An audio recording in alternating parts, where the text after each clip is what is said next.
finishing feeder pigs looks like out in the field. This is April 6th or 7th, I forgot. But we just moved these guys right now.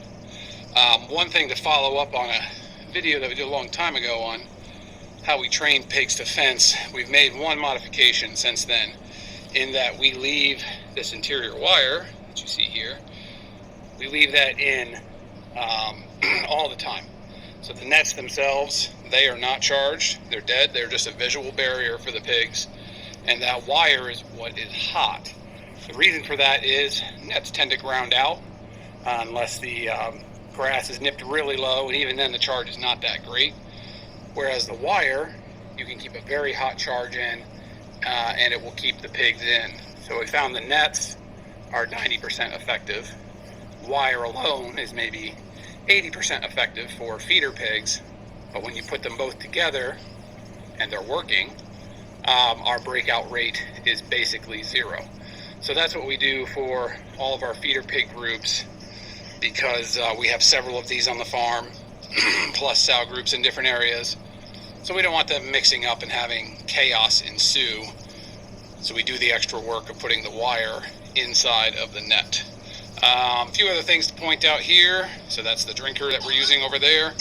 That's the Brower 80-gallon drinker, which we haven't had to buy any in the last several years, but these are quite expensive now, so I don't know if I would recommend them per se, but if you can get some used ones, that's great.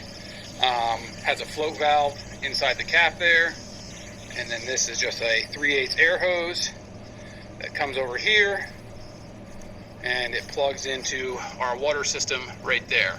And this is an above ground water system. We only have to turn it off for about 2 months in the winter, and we're back in business with it right now. So step into the paddock here, show you guys a little bit more. Everybody here is lounging around. Most of these pigs are basically finished. We're really just waiting for processing dates that were booked over a year ago to come around. And that's probably one of the biggest challenges right now in the direct-to-retail livestock space, is timing these processing dates that are 12 to 18 months out with growing out your sets. To bed them, we do use junk round bales of hay. We've got a collection of different wagons here that they can go under for shelter, mostly for shade at this point of the year. But if you put junk hay underneath them, it really cuts down on the amount of rooting that they do in the dirt underneath the shade wagons.